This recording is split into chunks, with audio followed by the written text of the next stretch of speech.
You know, one great advantage of being an unknown writer is how liberating anonymity becomes. See, when you know no one is paying attention to what you're saying, it frees you up to say anything you want. After all, I mean, you can't offend anyone if no one is listening, right? See, like most young authors, I was once saddened by the idea of low book sales and not earning a living, being ignored. But now I see the truth. If no one cares about your work, there's no reason to pull punches. When you do care about the work of a writer, it's important to let people know. See, the general public, even those who love to read, fail to understand why it's so important to writers to have positive book reviews in print and on the internet.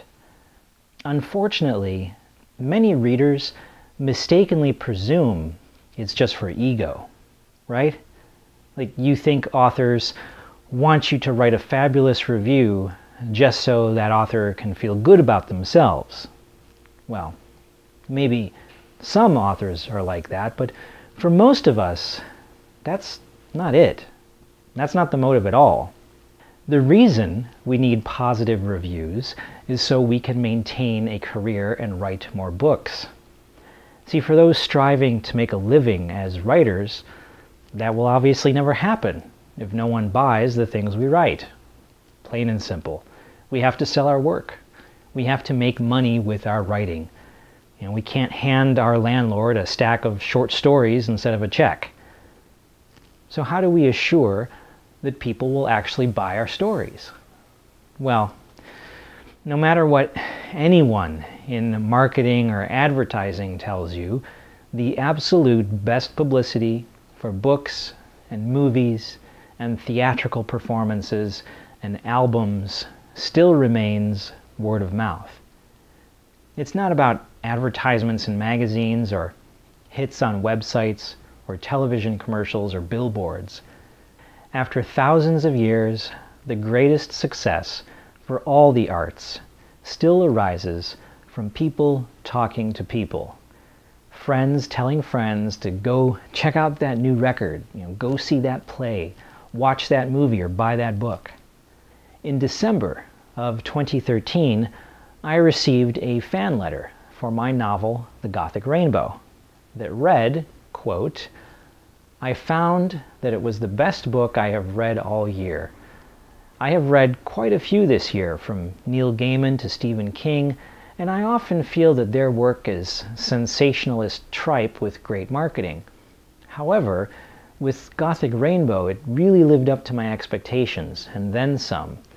I can honestly say that you've become one of my favorite writers, right up there with Anne Rice, Edgar Allan Poe, and Robert E. Howard." That was a wonderful and amazing compliment. To be dubbed superior to Gaiman and an equal of Poe, I mean, wow. I may be quite the narcissist, but even I wouldn't dare to place myself in such company. I mean, I was truly humbled by his praise.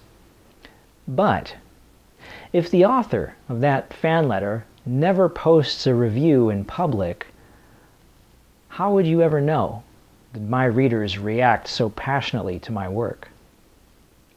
I once read a quote from an author who talked about the fact that her readers are not obligated to kiss her ass and praise her work when they enjoy it. She's wrong. We are all obligated to share things we love, to spread the word about those works of art which bring light and joy into the world. Discovering art which touches our soul is a rare gift. What is the point of having such an experience if we keep it all to ourselves? See, one thing you may not know about in the world of books and publishing is this. On all the major book-selling websites, the more reviews we get and the higher our sales become, the more prominently we are featured on that site. Works the same way in a bookstore, right? I mean, bestsellers by Stephen King are displayed prominently out front as soon as you set foot in the shop. You know, there's the latest hit novel framed by huge posters right in your face, easy to find. Books that don't sell so well, well, they're stuffed on the shelves in the back of the store, buried further away. You have to look for them, lost in row after row of paperbacks. The internet functions exactly like that too. For example, if you go to an online bookstore, just like a brick and mortar shop, they have categories for all their books: science fiction, romance, thriller, and so forth. The top selling and most highly recommended books are the ones that appear first on those web pages. The worse your sales and reviews are, the further down your book gets stuffed into the virtual catacombs. Thus, just like a physical bookstore, popular books are given a display front and center on the prominent web pages, while unpopular books are entombed with the dead, way in the back corner, down among the shadowy nooks and crannies of the internet that no one ever sees. Can you start to understand why good reviews are so vital to our survival as writers? See, not only is it important to be displayed out front where our readers can see our books, but there are multiple marketing and promoting companies that won't even accept your business if we don't already have some stellar ratings on them. In other words, if we don't have 10 good reviews, they won't even promote our book for us. Our money is no good there. We're not worthy. I even faced this kind of rejection at an independent bookstore here in Los Angeles. I offered to supply them with my books, and the owner of the bookstore said because of their limited space, he could, quote, only stock books by writers people have heard of. Ouch. Since no one has heard of me, they won't sell my books. But if bookstores refuse to sell my books and promoters refuse to advertise my books, how will anyone hear about me? Obviously, you can see the conundrum for writers here. Catch-22, cart before the horse. No reviews without sales. No sales without reviews. What to do? These are the kind of frustrations writers deal with. We need word of mouth. We need people to talk about our books and tell their friends how much they enjoyed them. When no one talks about them, when we don't have any written reviews, the books get buried on websites and bookstores won't even put them on the shelves. This is why it's so important for you as a reader to write reviews of books that you love. Even if that book already has 50 great reviews, write another one.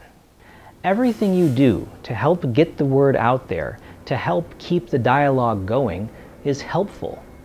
On behalf of all writers, we apologize for pestering you so much.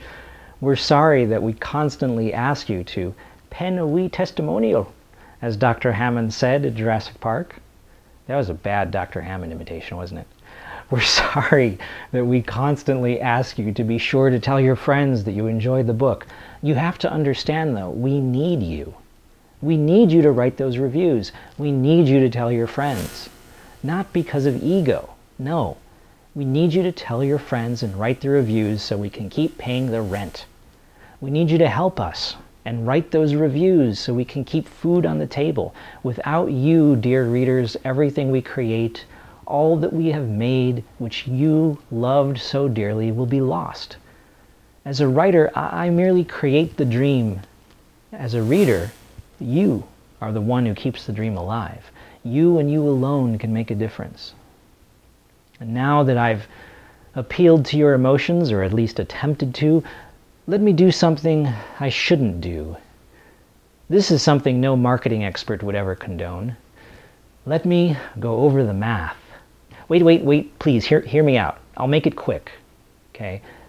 As an author, if you're selling a $3 ebook, you might only make $2 on each sale. Now, according to the U.S. Census Bureau, as of 2013, the median household income in the United States is $51,000 a year.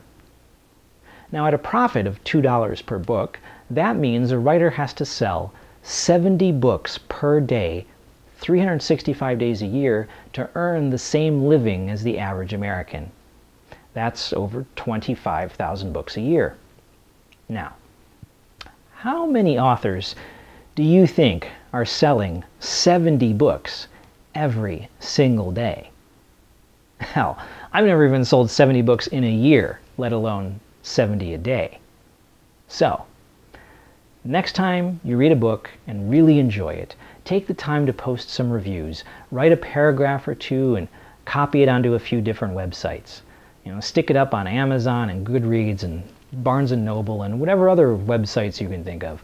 Post a link on your social networking profile. Mention the book on Twitter and Facebook and Google+, and whatever other social media sites are popular today.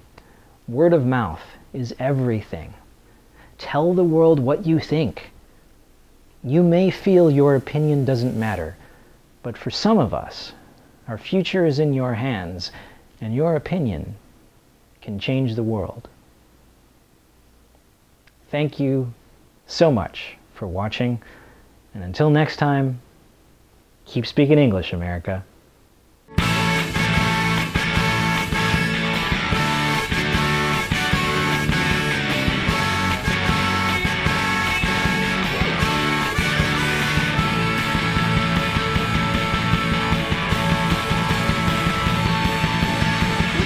American English. We speak American English. Yeah, 20,000 words of the same shit. Freedom's all you gotta put up with. We speak American English. We speak American English. Yeah, and fuck it if you don't understand us. I can barely understand.